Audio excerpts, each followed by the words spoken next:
Bismillahirrahmanirrahim. Assalamualaikum warahmatullahi wabarakatuh.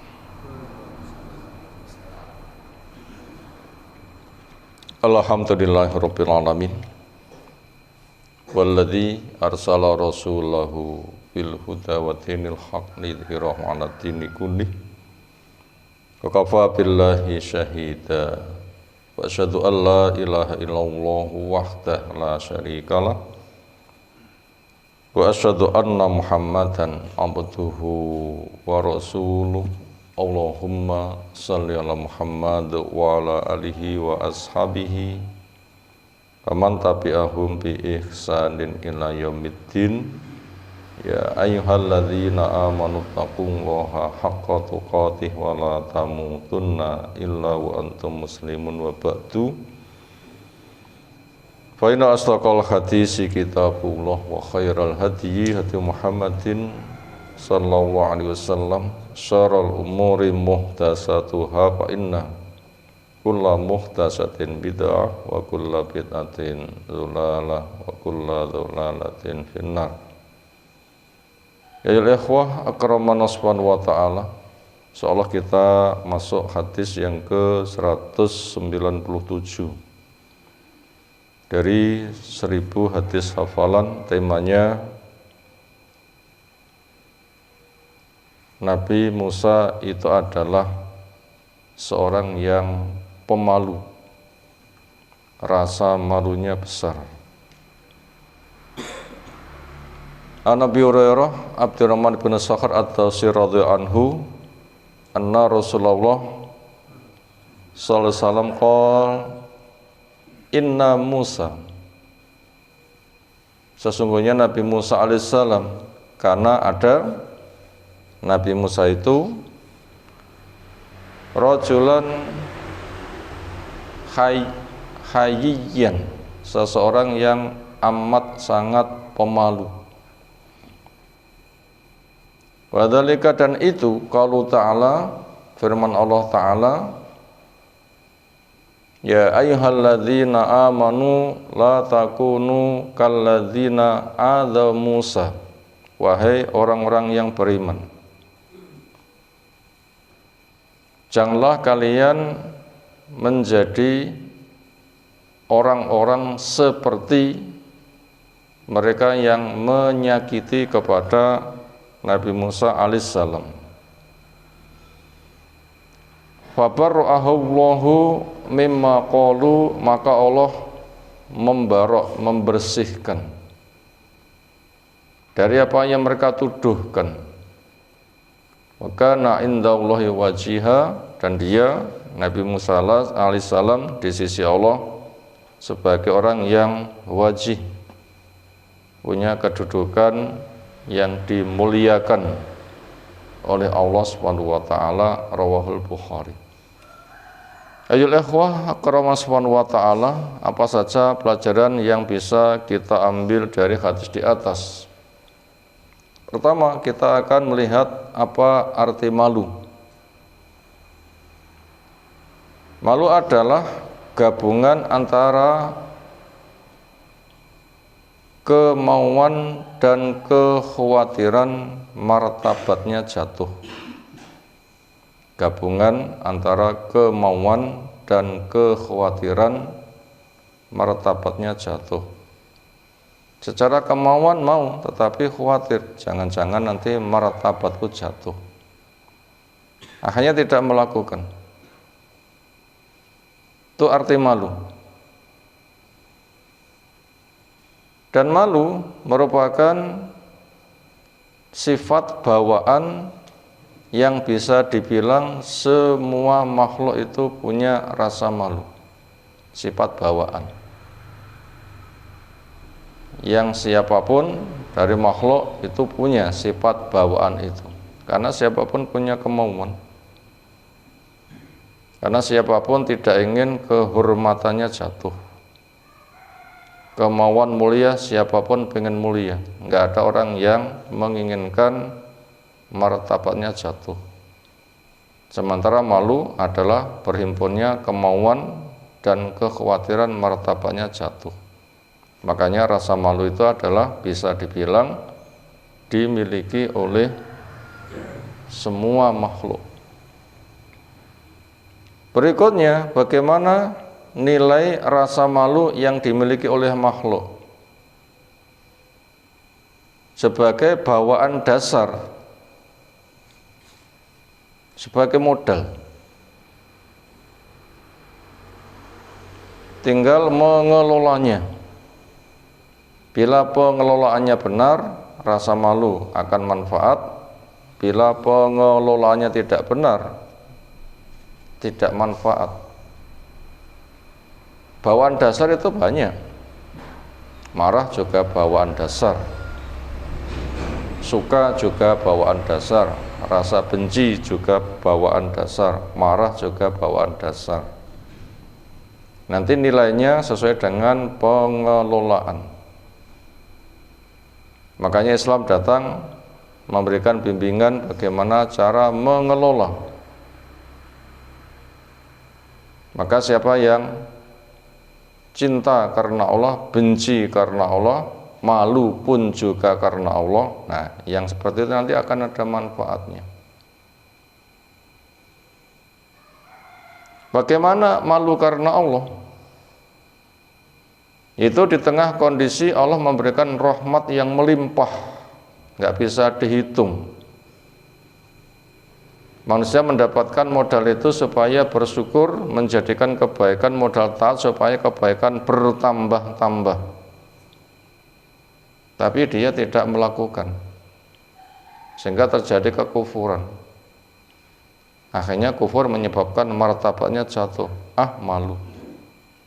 Saya maunya sukses tapi martabatku jatuh. Nggak jadi. Maka itu namanya malu karena Allah, sehingga berpahala. Makanya malu itu akan menjauhkan diri dari sifat kufur, karena kufur enggak semata menjatuhkan martabat, tapi bisa hancur. Bab neraka itu tempat untuk orang-orang kafir.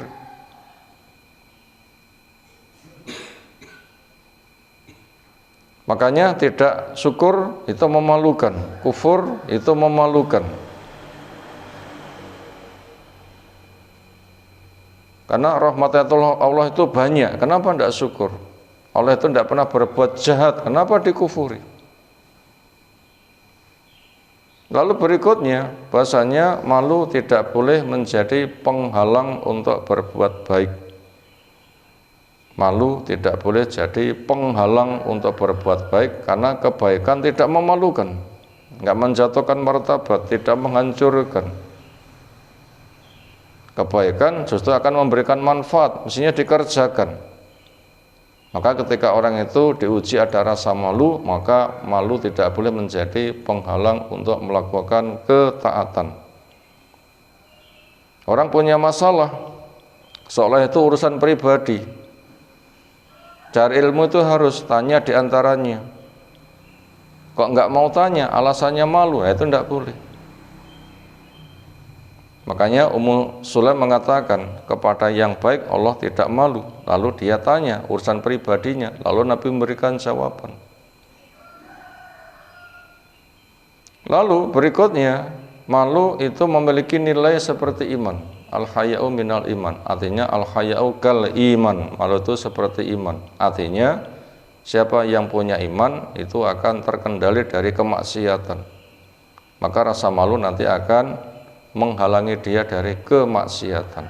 Makanya siapa yang ada rasa malu berarti masih memiliki tanda-tanda keimanan. Tentunya malunya orang beriman.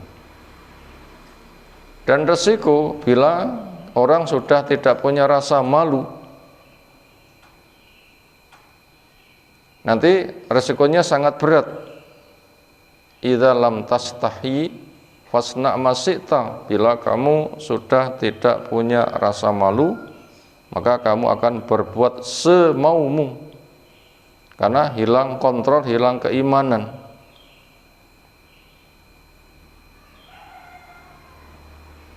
Kemudian berkaitan dengan hadis yang kita baca di atas, bahwa Nabi Musa itu memiliki sifat pemalu.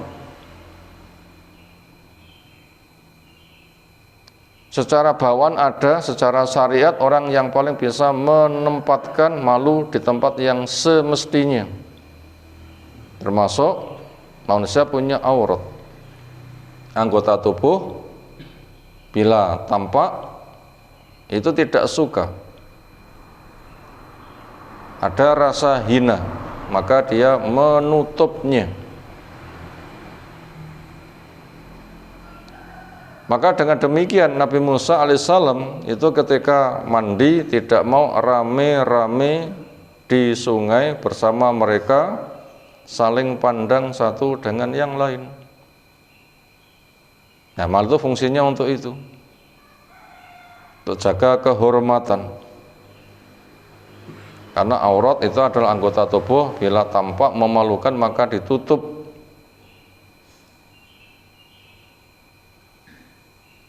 Nah, ternyata orang-orang itu usil. Nabi Musa enggak mau mandi bersama kita karena pada dirinya berkait tentang urusan pribadinya itu ada cacat. Makanya dia itu tidak mau mandi bersama kita, kayak kita karena cacat itu malu. Ternyata mereka menyakiti seperti itu.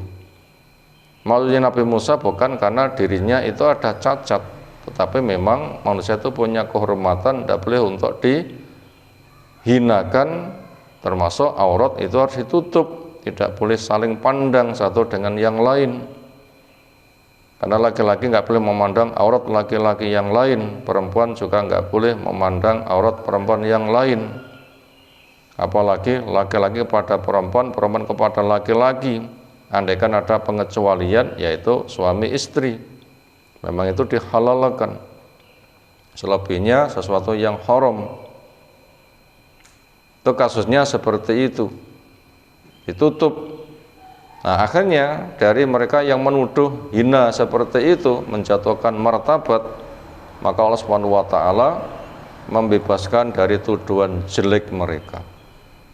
Akhirnya suatu kesempatan ketika Nabi Musa mandi sendirian, kainnya numpang di atas sebuah batu dari bebatuan, ternyata batunya terbawa air dan hanyut, kainnya di atasnya. Lalu Nabi Musa mengejarnya, wahai batu, bajuku. Akhirnya sampailah di depan orang-orang, sehingga mereka tahu, oh ternyata Nabi Musa tidak cacat. Memang Nabi itu dipilihkan makhluk yang memiliki bawaan sempurna.